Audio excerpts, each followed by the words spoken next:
आशा और आंगनवाड़ी सेविका को मिली है सर जाके, उनका दुख आपको पता है। मेरे तो क्षेत्र में पूरी महाराष्ट्र में आंगनवाड़ी और आशा वर्कर का आंदोलन चल रहा है।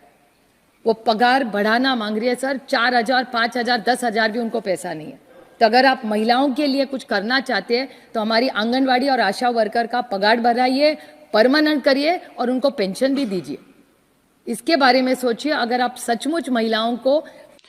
आशा कार्यकर्ता, आंगनवाड़ी सेविका, आशा फैसिलिटेटर, वैक्सीन कुरियर, ममता दीदी, जीविका दीदी, तमाम सेविका सहायिका सहित जितने भी एएनएम और एनएचएम के कर्मचारी हैं उन सभी के लिए बहुत बड़ी खबर है। सबसे पहले आप लोगों को बता दें कि आप लोगों को सरकार जो अभी मानदेय दे रही है उसमें जो वृद्धि को लेकर के जो है लगातार सरकार को सुप्रीम कोर्ट से जो नोटिस मिला है वो सीधे इस बात पर नहीं मिला है कि आप लोगों को जो न्यूनतम मानदेय मिल रहा था पहले वही सरकार दे। नहीं, सरकार को सख्त निर्देश है कि अभी के समय में, क्योंकि आप लोगों के ऊपर सरकार का काम का प्रेशर, काम का बोझ, राज्य सरकार अपना बोझ देती है, केंद्र सरकार अपना बोझ देती है, और जब मानदेय की बात आती है तो आप लोगों को मिलता क्या है? चौवन्नी। आप लोगों को खबर में आज हम रिपोर्ट के साथ दिखाने वाले हैं, क्योंकि मैं बिना रिपोर्ट की बात नहीं करता हूं। तो चलिए खबर में आप लोगों को बताते हैं कि आप लोगों को लेकर के सुप्रीम कोर्ट का क्या कुछ कहना है, और आप लोगों को लेकर के जो है लगातार जो मीडिया ट्रायल चलती है तो आप लोगों की आवाज जो है और डेली जो है संसद में आप लोगों की मांगों को अभी उठाई जा रही है,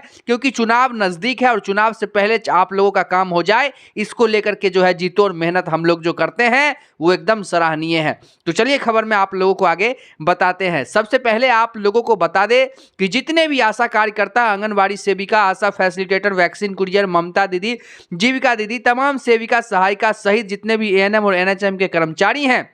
उन सभी को वेतन सहित अन्य लाभ प्रदान किए जाने की मांग करते हुए जो सुप्रीम कोर्ट में याचिका दायर की गई थी, राज्य की नहीं बल्कि पूरे देश की आंगनवाड़ी सेविका सहित जितने भी महिला कर्मचारी हैं, वो चाहे आशा कार्यकर्ता हो, आंगनवाड़ी सेविका हो, सहित तमाम महिला कर्मचारियों का हम बात कर रहे हैं, उन सभी को समाज सहायिका कल्याण संघ सिवनी की तरफ से दायर याचिका पर सुनवाई करते हुए सुप्रीम कोर्ट ने राज्य सरकार और जितने भी निदेशक महिला एवं बाल विकास को 2 महीने में याचिकाकर्ता के अभियावेदन पर विधि अनुसार निर्णय लेने का आदेश जारी किया था। तो आप लोगों को बता दें कि जितने भी देश के आशा कार्यकर्ता, आंगनवाड़ी सेविका, आशा फैसिलिटेटर, वैक्सीन कुरियर, ममता दीदी, जीविका दीदी, तमाम सेविका सहायिका सहित जितने भी आप हैं देश के 37 लाख महिला कर्मचारियों को, आंगनवाड़ी सेविका सहित उन सभी को जो है कल्याण संघ की ओर से जो सुप्रीम कोर्ट में दायर याचिका में तमाम महिला कर्मचारियों का वेतन कम से कम 20,000 रुपए केंद्र सरकार अपनी मद से,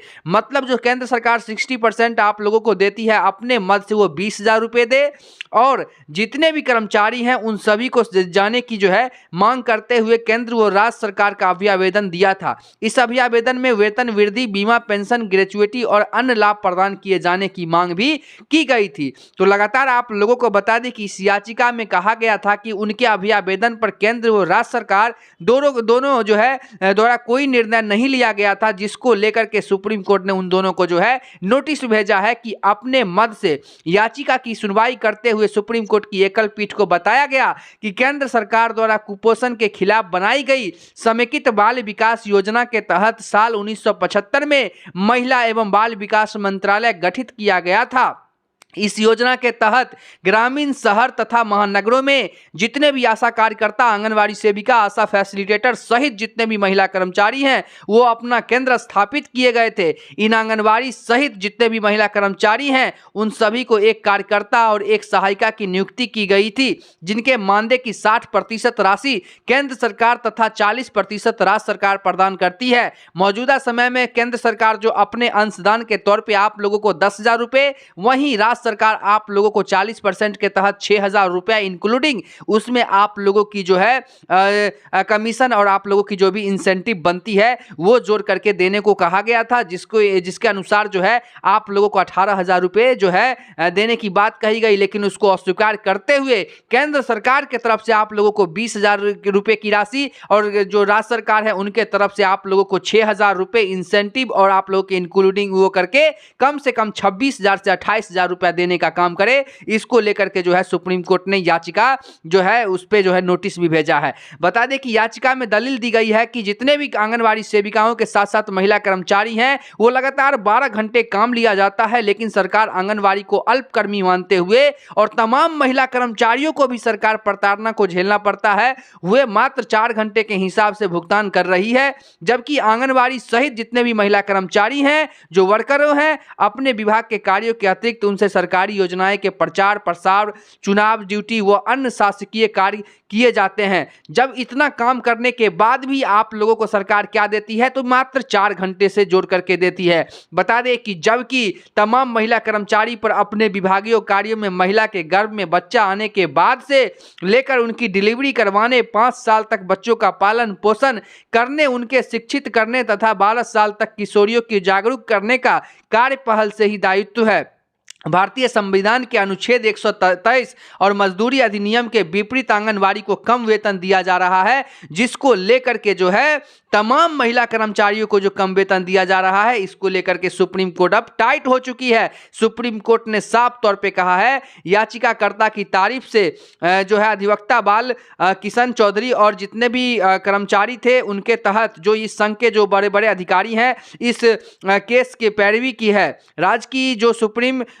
सुप्रीम कोर्ट अपने तरफ से जितने भी राज्य को नोटिस भेजी है, वो राज्य के हिसाब से आप लोगों को कम से कम 40% के तहत आप लोगों को राज्य सरकार भी अपने कुछ अंशदान में वृद्धि करे, इसको लेकर के जो है लगातार बात कही गई है। बता दें आप लोगों की जो उचित मांग है कि सरकार आप लोगों को एनपीएस का लाभ दे, आप लोगों को उचित वेतन दे, सहित आप लोगों को सरकार जो तमाम फैसिलिटी आप लोग जिसके हकदार हैं, जो कहते हैं ग्रेजुएटी, जितने भी 5 साल से अधिक अपने पद पर काम कर रहे महिला कर्मचारी हैं, उन सभी के लिए बहुत अच्छी खबर है कि आप लोगों को सरकार जो सुप्रीम कोर्ट है वो ग्रेजुएटी देने को लेकर के भी सरकार को नोटिस भेजा है। लगातार आप लोगों को बता दे कि अगर आप किसी कंपनी या आप किसी सरकारी कर्मी हैं या फिर आप किसी विभाग में काम कर रहे हैं, लगातार 5 सालों तक काम कर लेने के बाद आपको ग्रेजुएटी का हकदार माना जाता है। ग्रेजुएटी वो रकम होती है जो आप जो सरकारी कर्मी हैं या फिर आप किसी भी विभाग में काम कर रहे हैं उनके तरफ से कर्मचारी को रिवार्ड के रूप में दी जाती है। साधारण शब्दों में समझे तो ग्रेजुएटी कंपनी में लंबे समय तक काम करने का एक इनाम है। इसे एक तय फॉर्मूले के तहत दिया जाता है।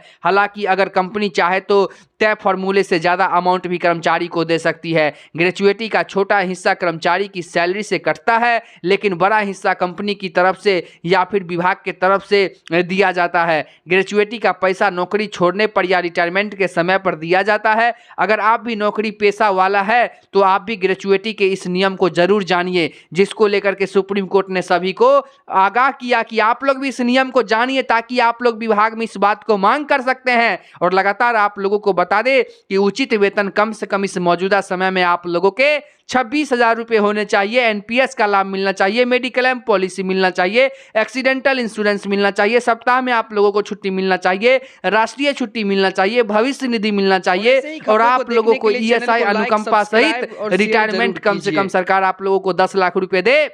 इसको लेकर के लगातार हम लोग अपने तरफ से आवाज उठाते रहते हैं और उठाते रहेंगे जब तक कि आप लोगों को न्याय नहीं मिल जाता है। और आप लोग ये मत समझिए क्योंकि आप लोगों के हितों में इतना काम हुआ है, क्योंकि मीडिया कर्मी आप लोगों के हितों में लगातार जो है मीडिया ट्रायल चला रहा है। तो लगातार हमारे साथ बने रहे, तमाम खबरों के साथ बने रहेंगे। फिर मिलते हैं एक नई खबर में, तब तक के लिए देखते रहिए वर्ल्ड रिपोर्ट।